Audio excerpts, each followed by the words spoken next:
Hello students, भौतिक विज्ञान की शाखा में आप सभी का स्वागत है। इस क्लास में हम लास्ट लेक्चर जो अपन ने पढ़ा था उसे आगे ऑप्टिक्स स्टार्ट करेंगे। लास्ट लेक्चर में हमने हाइगेन का जो तरंगी का सिद्धांत था उस सिद्धांत के आधार पर हमने प्रकाश के अपवर्तन की व्याख्या करी थी। ठीक है, हमने एक पार्ट उसका देखा था कि सघन माध्यम से विरल माध्यम में प्रकाश कैसे जाता है और विरल से सघन में भी जस्ट जैसे पहले वाला क्या था उसका जस्ट सेम रूप ही उसमें भी देखने को मिलेगा। बस फर्क इतना सा ही रहेगा कि सघन माध्यम में जो है वो प्रकाश का वेग कम रहेगा और विरल माध्यम में उसमें प्रकाश का वेग क्या रहेगा, ज़्यादा रहेगा थोड़ा सा। इसलिए क्या होगा, सघन माध्यम में उसके द्वारा चलेगी जो दूरी है द्वितीयक तरंगिकाओं द्वारा वो थोड़ी कम रहेगी और विरल में क्या रहेगी, थोड़ी ज़्यादा रहेगी। इस कॉन्सेप्ट को अपन हाइगेन के तरंगा सिद्धांत से लास्ट में व्युत्पन्न भी करते हैं और ये भी देखते हैं कि माध्यम एक से दूसरे में जब प्रकाश जाता है तो उसकी वेवलेंथ चेंज हो जाती है और प्रकाश का वेग भी चेंज हो जाता है, परंतु इन दोनों का जो रेशियो रहता है माध्यम के लिए आवर्ती के रूप में वो हमेशा क्या रहता है, नियत रहता है। ठीक है, ये बातें हाइगेन के सिद्धांत से अपन एक्सप्लेन कर पाते हैं। अब अपन जो नेक्स्ट टॉपिक है वो अपन स्टार्ट करेंगे कि हाइगेन के सिद्धांत के बारे में हमने पहले भी बात करी थी कि उसको बहुत समय तक मान्यता नहीं मिल पाई थी। फिर थॉमस यंग ने 1801 में जाकर के जो अपना एक्सपेरिमेंटल व्यू दिया था डबल स्लिट वाला, उसके बाद जाकर के हाइगेन के तरंगी का सिद्धांत को क्या मिल पाई थी, मान्यता मिल पाई थी। देखो यंग ने क्या किया था, एक नवीन जो घटना थी उसको एक्सपेरिमेंटली उसने देखा और उसकी एक्सप्लेनेशन उसने हाइगेन के तरंगी का सिद्धांत के आधार पर करी, तब जाकर के हाइगेन के तरंगी का सिद्धांत को क्या मिली, मान्यता मिली। और ये पता चल पाया कि भाई जो व्यतिकरण है, जो प्रतिरूप उसको मिला वो क्या कहलाता है, व्यतिकरण प्रतिरूप कहलाता है और उस व्यतिकरण प्रतिरूप को प्रकाश का एक अभिलाक्षणिक गुण माना गया। ठीक है, तो वो अपन पढ़ते हैं यंग डबल स्लिट एक्सपेरिमेंट में यंग का द्विरेखा छिद्र प्रयोग।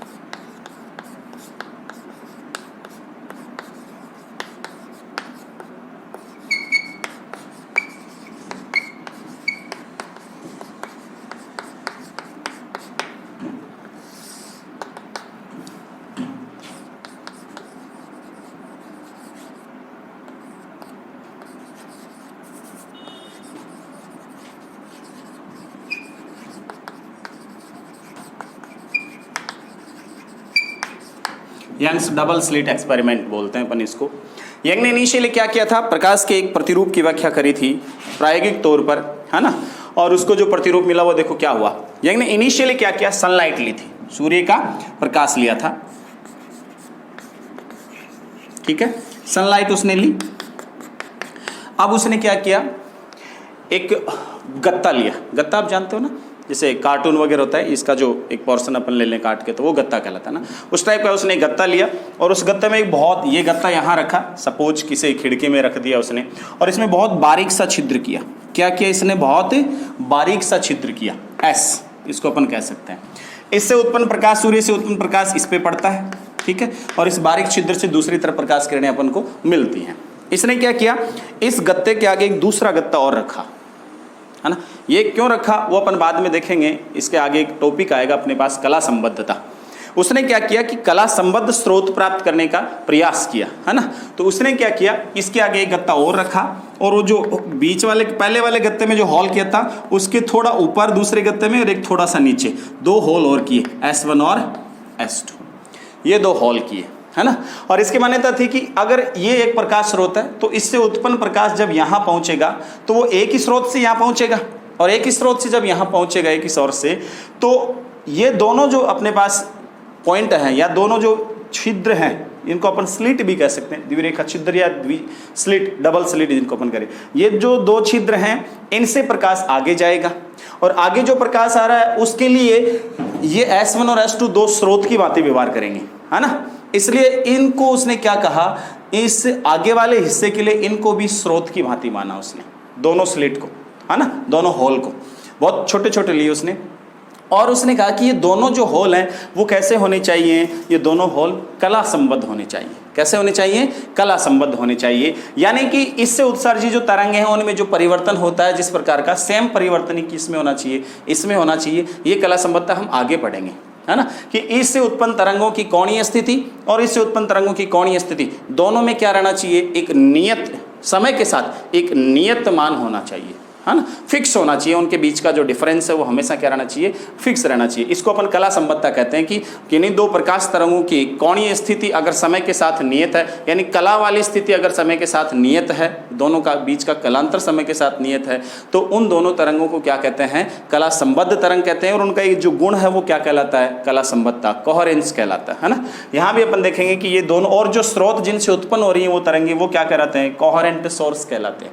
इसलिए हाइगन ने एक ही स्रोत से दो कला संबद्ध स्रोत प्राप्त करने का प्रयास किया, है ना। और इनसे जो उत्पन्न तरंगिकाएं हैं उनके लिए सामने उसने फिर पर्दा रखा, और इस पर्दे पर उसने क्या देखा, पर्दे पर उसने देखा कि अगर मैं पहले एक स्लिट को बंद करता हूं और दूसरी से प्रकाश देखता हूं तो यहां इस टाइप का प्रकाश दिखता है, इस टाइप का, है ना, थोड़ी उच्चिष्ट दिखता है बीच में, बाकी किनारों पर कम दिखता है प्रकाश। फिर अगर मैं इसको बंद कर दूं और इसको खुला रखूं तो प्रकाश इस इलाके में अपन को यूं ज्यादा दिखता है थोड़ा सा। लेकिन उसने ये देखा कि अगर मैं दोनों को ही ओपन करूं तो प्रकाश इस तरह से दिखता है, जबकि मिड वाला भाग तो बंद है ना, ये वाला भाग तो बंद है, लेकिन फिर भी इस मिड वाले भाग में देखो प्रकाश दिख रहा है। और बहुत छाया क्षेत्र में जाने पे कम हो जाता है, लेकिन यहाँ देखो इस प्रकार का वितरण मिलता है जो इन दोनों के योग से भी ज्यादा मिलता है ना। पहली स्लिट को खुला रखें तो इतना मिलता है, दूसरी को खुला रखें तो इतना प्रकाश। अब दोनों को खुला रख दें तो इन दोनों को जोड़ देना पहले वालों को, तो भी उससे भी ज्यादा मिलता है ना। और एक नियमित पैटर्न मिलता है। यहाँ तो हालांकि ये पैटर्न इतना स्पष्ट नहीं दिखा क्योंकि सूर्य से आने वाला जो प्रकाश स्रोत था उसमें सभी कलर्स थे, और इतना प्रिसाइजली उसके पास एक द्विरेखा छिद्र भी नहीं थी, है ना। इसलिए सभी तरंग दे रहे थे मिक्सअप होकर के, लेकिन फिर भी उसको दिखा कि भी प्रकाश है वो, उसकी तीव्रता वो परिवर्तित है, एक समान तीव्रता नहीं है ना। और इन दोनों का अलग अलग ओपन करते हैं उससे भी डिफरेंट है। इसलिए ये घटना उसने देखी तो उसने और अच्छे तरीके से प्रकाश का एक रूप ये यानी एक वर्णीय रूप लेने का प्रयास किया। उसके लिए उसने क्या किया, यहां इस सन की जगह उसने क्या किया, सूर्य की जगह क्या किया, उसने एक लैंप लिया, ठीक है, और इस लैंप पर उसने सोडियम क्लोराइड नमक छिड़का उसने, है ना, नमक छिड़का। अपन जानते हैं कि सोडियम जो डबलेट्स होती है वो पीले रंग की होती हैं, है ना। सोडियम के जो अणु हैं या सोडियम के जो परमाणु हो उच्च ऊर्जा स्तरों में जाते हैं, और फिर जब निम्न ऊर्जा स्तरों में आते हैं तो जो लाइट एमिट करते हैं वो पीले कलर की एमिट करते हैं। इसलिए इसको यहाँ पर क्या मिला, पीले कलर का प्रकाश मिला। क्या मिला, पीला प्रकाश मिला। और पीला प्रकाश मतलब एक ही वर्ण का, एक ही कलर का हो गया। ऐसी कंडीशन में क्या होता है कि ये जो प्रतिरूप उसको यहाँ मिला वो और भी स्पष्ट मिला, और भी क्या मिला, स्पष्ट मिला, है ना। इस प्रतिरूप को क्या नाम दिया गया, व्यतिकरण प्रतिरूप। ये जो प्रतिरूप उसको यहां मिला वो क्या मिला, व्यतिकरण प्रतिरूप, इंटरफेरेंस,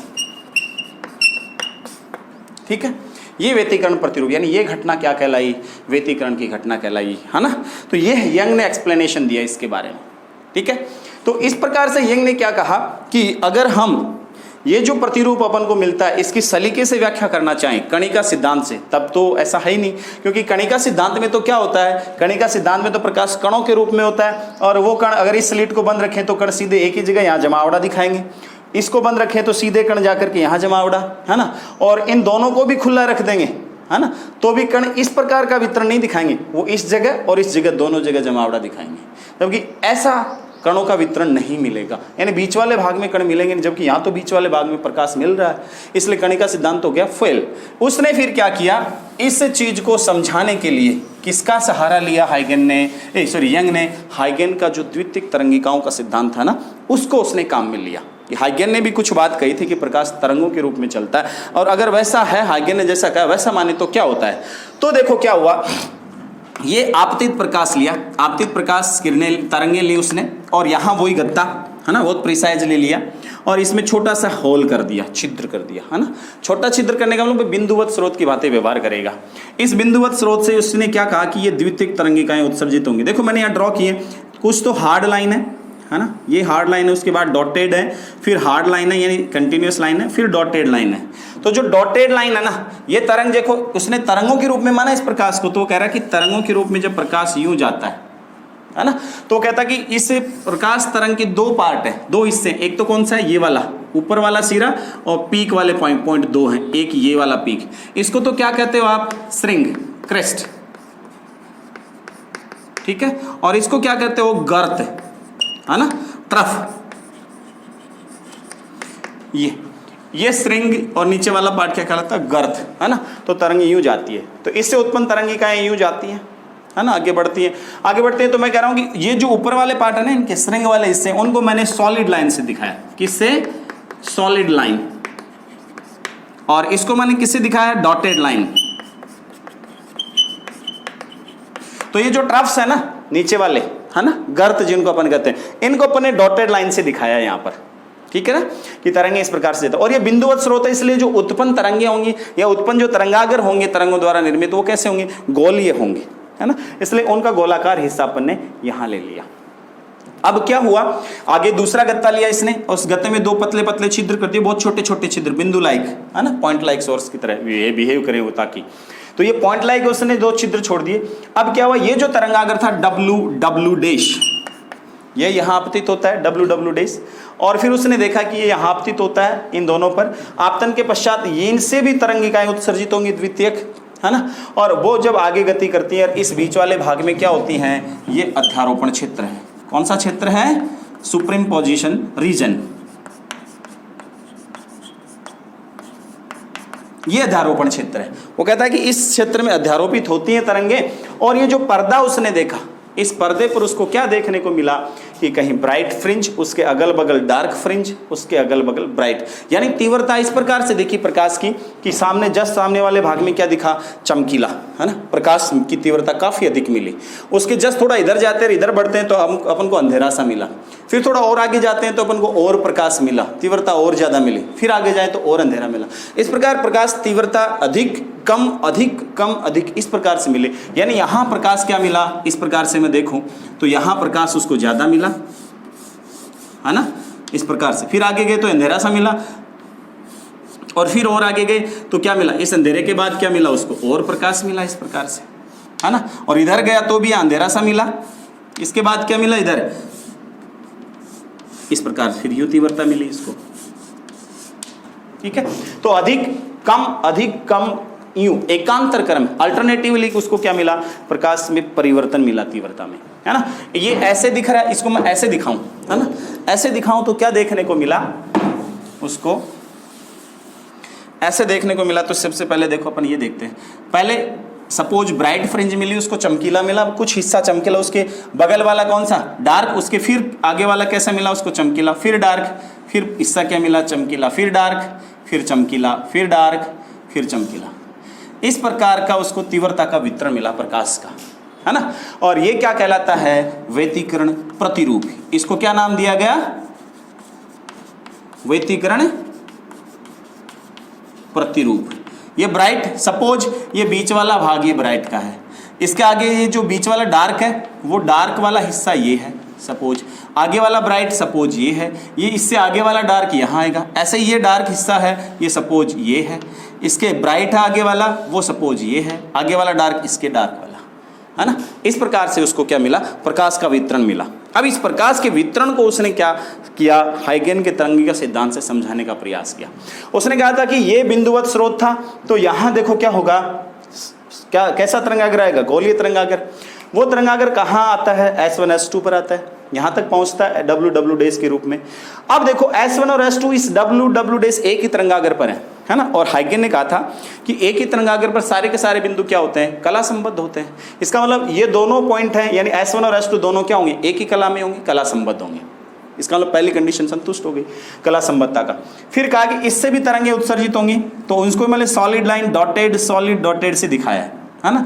और उस दूसरे वाले स्रोत से भी द्वितीयक तरंगिकाएं उत्सर्जित होंगी, क्योंकि हाइगेन ने कहा था ना कि तरंगागर का प्रत्येक बिंदु द्वितीयक तरंगिकाएं उत्पन्न करता है। ठीक है, वो भी माध्यम में वैसे ही बढ़ते हैं आगे। अब क्या होता है देखो, ये डॉटेड लाइन जहां इस डॉटेड यानी पहले के इस S1 के द्वारा उत्पन्न जो डॉटेड लाइन है, वो S2 के द्वारा उत्पन्न डॉटेड लाइन को यहां काटती है पहले पॉइंट पे। फिर क्या देखते हैं, S1 के द्वारा ये सॉलिड लाइन है, ये दूसरे की सॉलिड लाइन को यहां काटती है। फिर डॉटेड सॉलिड को काटती है। ये मैंने गोले दिखाए हैं, सर्कल दिखाए हैं ना।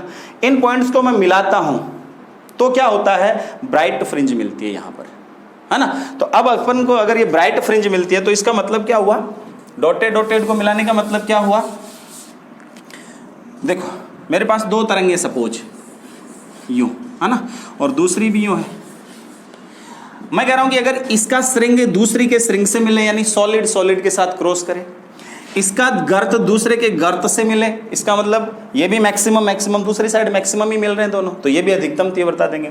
ये फिर सॉलिड के साथ, फिर गर्त के साथ मिले, और ये वाला पीक के साथ मिले।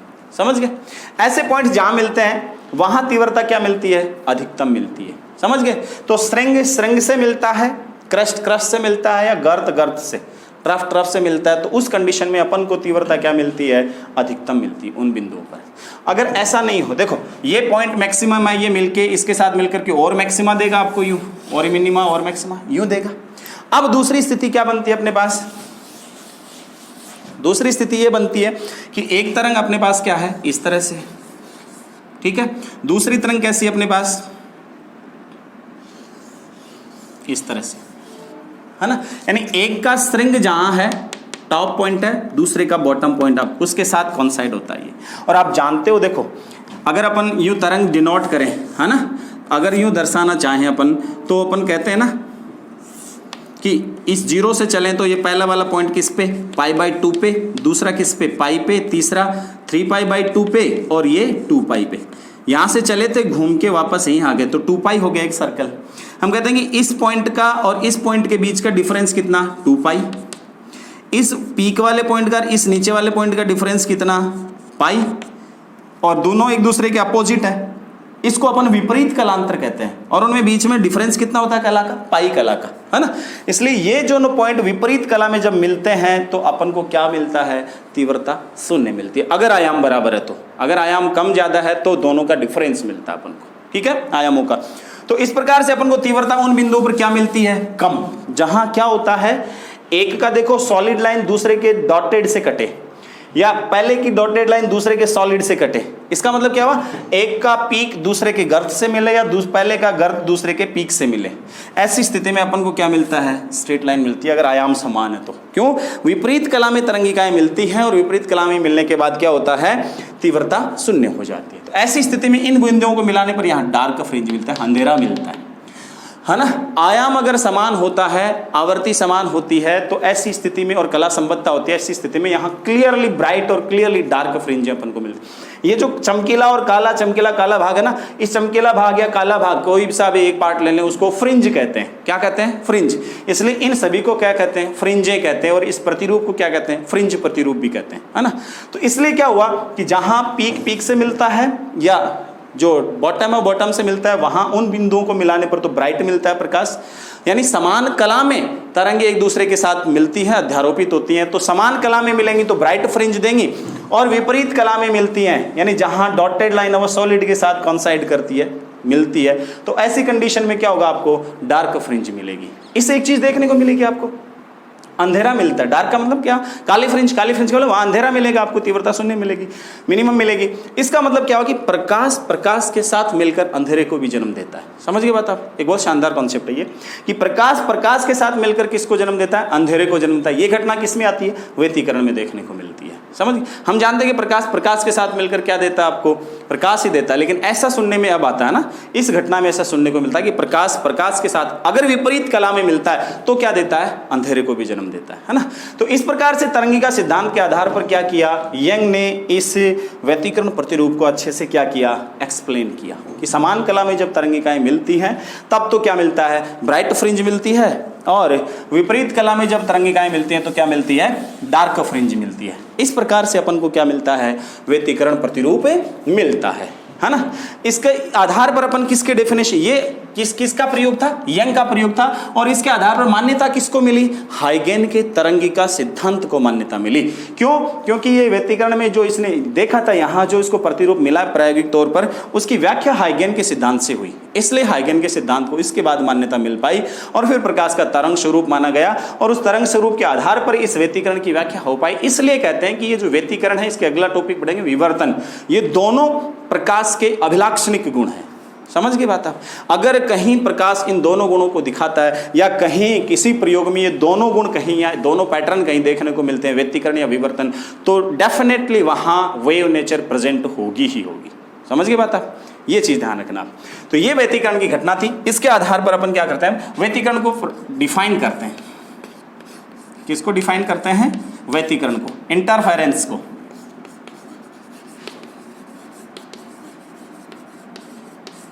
व्यतिकरण को डिफाइन करते हैं। क्या होता है व्यतिकरण? देखो क्या होता है, जब दो कला संबद्ध स्रोत, ये कला संबद्ध स्रोत थे ना, तो जब दो कला संबद्ध स्रोतों से उत्पन्न तरंगिकाएं जिनकी आवृत्ति लगभग समान हो, जिनका तरंग दैर्ध्य का मान लगभग समान हो, लगभग आयाम भी क्या हो, समान हो, ऐसी तरंगिकाएं माध्यम में संचरित होती हुई एक ही दिशा में, है ना, एक ही दिशा में संचरित होती हुई जब एक दूसरे के साथ अध्यारोपित होती है, इस क्षेत्र में, है ना, अध्यारोपित होती हैं, तो क्या होता है माध्यम में, कहीं कोई पर्दा ले ले तो उस पर क्या मिलता है, कहीं तीव्रता अधिकतम, कहीं न्यूनतम, कहीं अधिकतम, कहीं न्यूनतम, यानी तीव्रता का पुनर्वितरण अपन को प्रकाश का प्राप्त होता है, प्रकाश की तीव्रता का। ये जो अपने पास घटना होती है ये क्या कहलाती है, व्यतिकरण कहलाती है। और वो जो तीव्रता का पुनर्वितरण होता है वो क्या कहलाता है, व्यतिकरण प्रतिरूप कहलाता है ना। ठीक है, अब क्या होता है, ये एक नया नाम आया इसमें, देखो अध्यारोपण क्षेत्र। अध्यारोपण का मतलब क्या हुआ, तरंगिकाएं एक ही दिशा में चलती हुई एक दूसरे के साथ मैचअप होती, मिलती हैं, इसको अपन अध्यारोपण कहते हैं। ऐसी स्थिति में क्या देखने को मिलता है, अगर सपोज पहली तरंगिका अपने पास है, उसका अपने पास विस्थापन का समीकरण या विस्थापन y1 है, पहली तरंगिका का विस्थापन क्या है, y1 है, और दूसरी तरंगिका है उसका विस्थापन कितना है, y2 है, तीसरी है उसका विस्थापन कितना है, y3 है। ऐसे बहुत सारी तरंगिकाएं जो एक ही दिशा में जा रही हैं उनके विस्थापन y1, y2, y3, y4 इस प्रकार से अपन ले रहे हैं।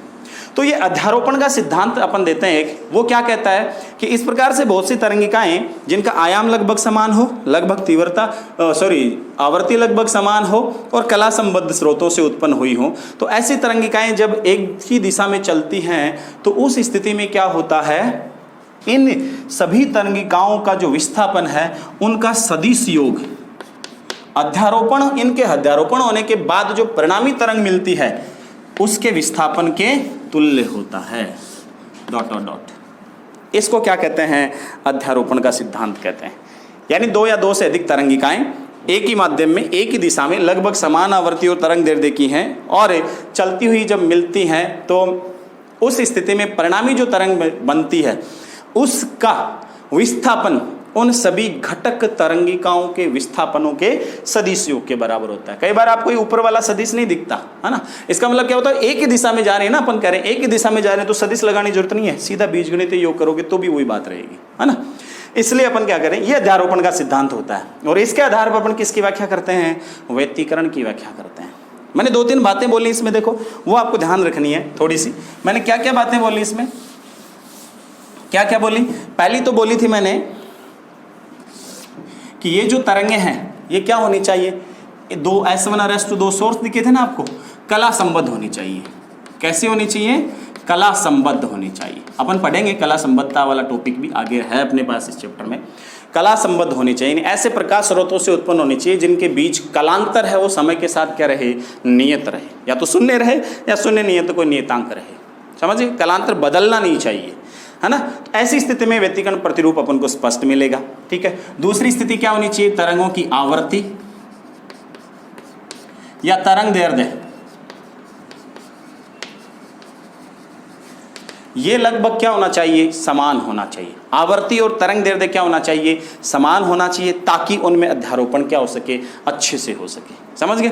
तीसरी चीज क्या होनी चाहिए, इन तरंगों के लिए आयाम लगभग समान होना चाहिए।